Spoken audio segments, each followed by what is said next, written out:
क्या क्या नियंत्रण में है? अन्न का भंडारण, अन्न का प्रिक्योरमेंट,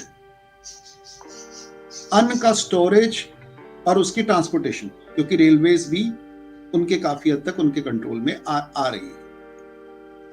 अब उसके बाद जो सेकंड हमारे उद्योगपति हैं वो है मुकेश अंबानी जी, जो उनका जो रिटेल सेक्टर है, उसी अन्न का जो रिटेल है, जो डिस्ट्रीब्यूशन चैनल है, वो दो तरह के डिस्ट्रीब्यूशन चैनल है कि हम एफसीआई के गोदामों में जो अनाज रखते थे वो रखा जाता था कि आपदा की स्थिति में भारत के 140 करोड़ लोगों को अन्न के लिए किसी के लिए मोहताज ना होना पड़े। अगर अन्न होगा तो ही हमारी सेनाएं लड़ पाएंगी ना, अगर अन्न होगा तो ही हमारे इंडस्ट्रियलिस्ट काम कर पाएंगे ना, हमारे मजदूर खा पाएंगे ना।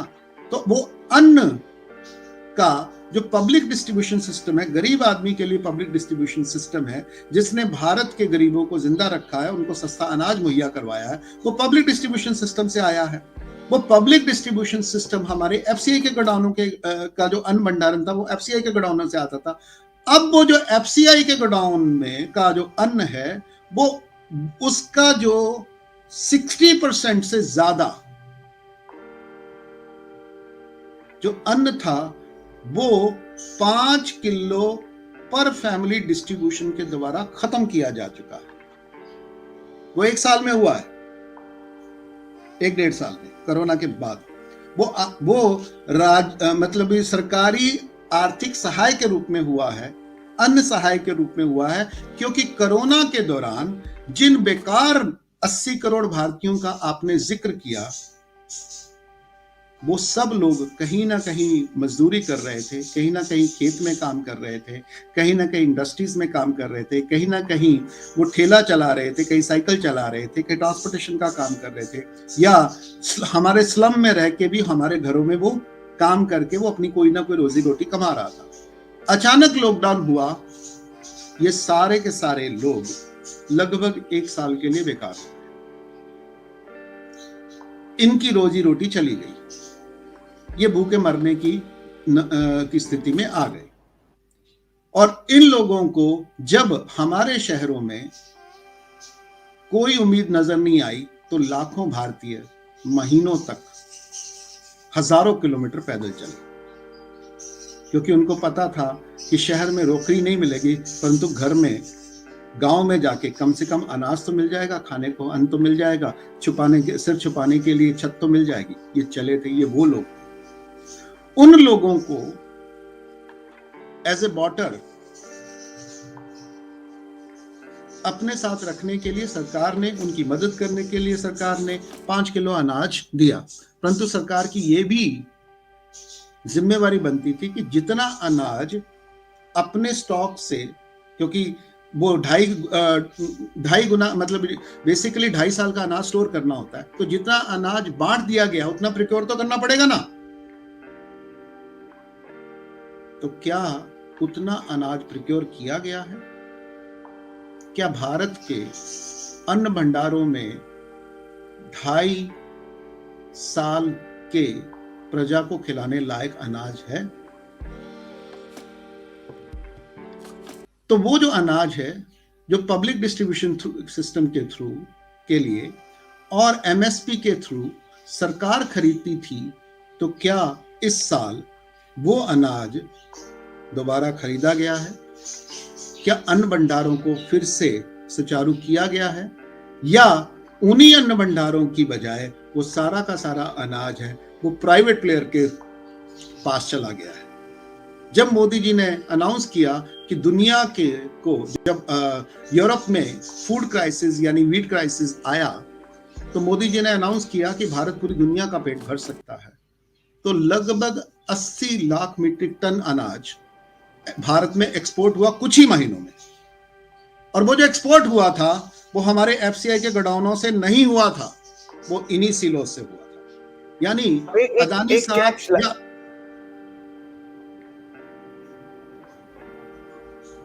बोलिए। एक कैच में खाली कहना चाहता हूं, एक कैच कि आप ये कह रहे हैं कि मैं उस कैच का इंतजार करता हूं, बस मुझे एक लाइन पूरी करने दीजिए कि जो अनाज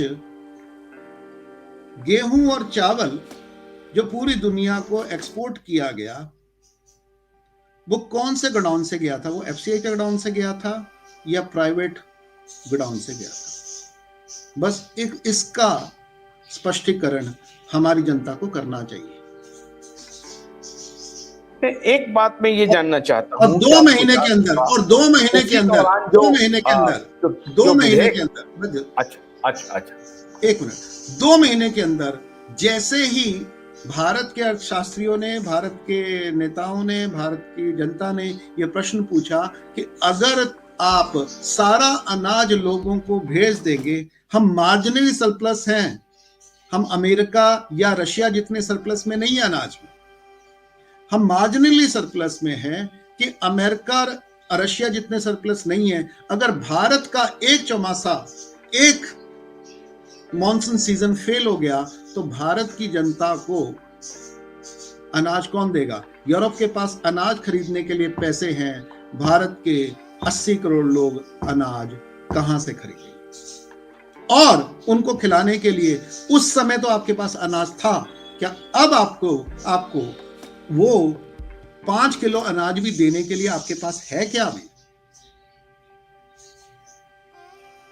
तो भारत के जो विधि निर्माता थे, उन्होंने इस क्राइसिस को, कि भारत की जो प्रभुत्ता है, भारत की जो स्वतंत्रता है, भारत का स्वाभिमान है, वो इस बात पे निर्भर रहेगा कि भारत के जो देश के जो नागरिक हैं, 140 करोड़ नागरिक हैं, वो कितने सुरक्षित रहते हैं, वो कितने भूख से, गरीबी से, बेरोजगारी से दूर रहते हैं, वो कितने अपने पांव पे खड़े रहते हैं। अगर भारत का नागरिक अपने पांव पे खड़ा है तो ही भारत अपने पांव पे खड़ा है। तो 180 करोड़ जो भारत के गरीब लोग हैं, जो सरकार के मुताबिक जो आर्थिक सहाय के ऊपर, अनाज के ऊपर निर्भर हैं, अब क्या अगर ये चौमासा फेल हुआ या अगला मॉनसून सीजन फेल हुआ, क्या हमारे पास उतना अनाज है? जो स्थिति पिछले 75 साल में, ना कहें तो पिछले 50 साल में लाल बहादुर शास्त्री जी ने, ठीक है, जय किसान जय जवान का नारा दिया और पूरी भारत की प्रजा को अन्न में स्वतंत्र होने के लिए, स्वावलंबी होने के लिए उन्होंने एक दिन का जो व्रत रखने के लिए कहा था। परंतु पंजाब के, हरियाणा के, उत्तर भारत के, मध्य प्रदेश के, यूपी बिहार के, भारत के हर एक कोने से अनाज किसानों ने इतनी मेहनत की कि भारत को अनाज में स्वावलंबी कर दिया। परंतु क्या अब वो जो स्वावलंबन है वो निश्चित है, वो सुनिश्चित है? ये क्वेश्चन है, ये इल्जाम नहीं है।